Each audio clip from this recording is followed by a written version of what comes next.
My name is Manuel. I'm going to introduce myself again. Manuel Salamanca. I work for the Temporary Agency Workers Association.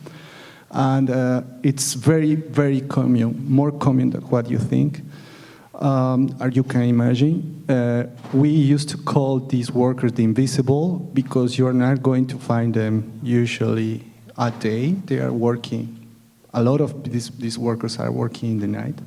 They are working undercover. Also, we call them invisible, the invisibles, because there are no payment lists to detect them. So it's more common than what you think. I mean, if you can see numbers about undocumented workers in Canada, there are imprecise estimations that goes from 50,000 to 500,000 undocumented people.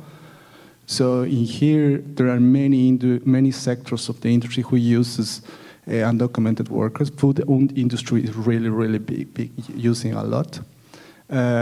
Cheap food. Also, the farms around Quebec uses a lot of undocumented.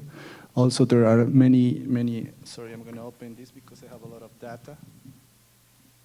The chicken factories, the meat factory, the yogurt, milk, pizzas. Also, there are in the garbage recycling.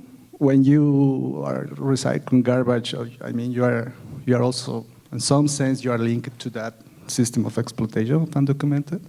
Also, in cleaning houses and cleaning private enterprises, but also state institutions like the CLS uses undocumented workers. So there's a lot of industries using undocumented. I just wanted to add, because my portfolio is with migrant workers under the Temporary Foreign Workers Program, but this year, 2015, is sort of the fourth year maximum since the new rule in 2011 was imposed on temporary foreign workers, where they have about 4-year maximum of being able to renew their work permits. So there's a phenomenon of temporary foreign workers who can no longer renew their work permits, and we're seeing that more and more of them are deciding to stay on and work as non-status workers as well in many industries.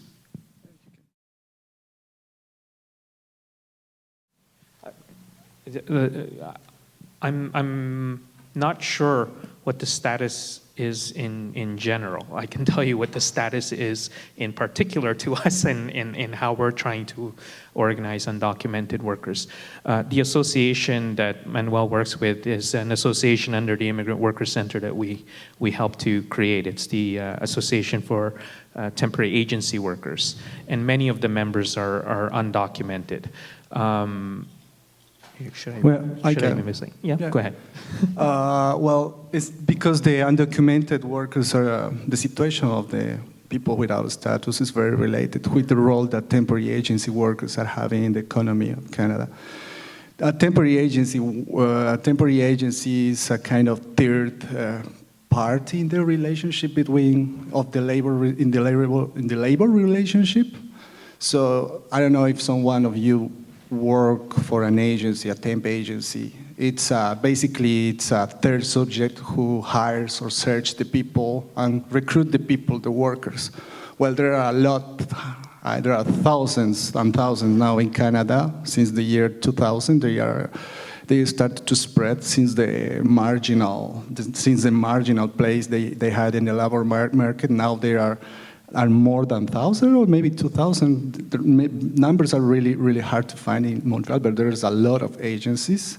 And many of these agencies uses mostly undocumented workers.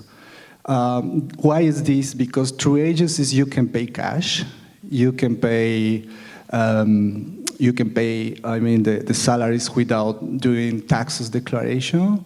You can call them at any time you need them. Let's think in the summer or some weeks you have a lot of orders for your pizza factory and you need 4 or 5 more workers and you call an agency, or sometimes it's not even an agency, it's just these phantom agencies, a guy with a phone who recruits people, who has a net of workers, and they are called, and the enterprise usually pays the regular salary, I mean the minimum, $10.50, but the agency takes $1 or $2, so the person is really receiving like $8. Sometimes there are cases of $7. I hear one case of $6 per hour.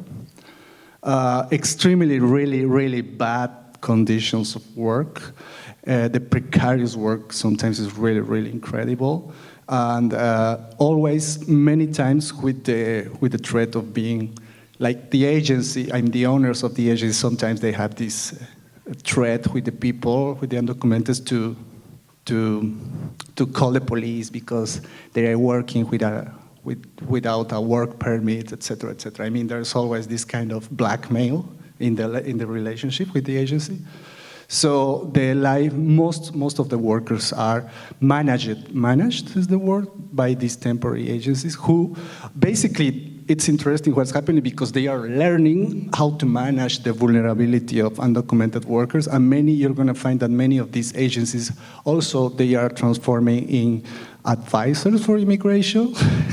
So you can find a lot of, I have a card here, a lot of agencies who knows how to deal with the vulnerability of migrant workers. They know how to detect an undocumented worker, for example, if he doesn't want to, for example, if he accepts, if they offer, for example, to a worker, I'm going to pay you $8, and the workers say, okay, yes, immediately they know he's undocumented, and they know they can repeat that pattern with every worker they recruit.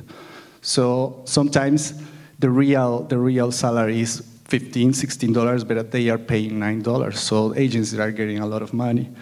So it's a kind of Department of Human Resources for many enterprises outside of the enterprise, but managing vulnerability. I just wanted to say that the minimum wage here in Quebec is $10.55. So when Manuel's saying they're getting paid $9, it means they're getting paid lower than minimum wage.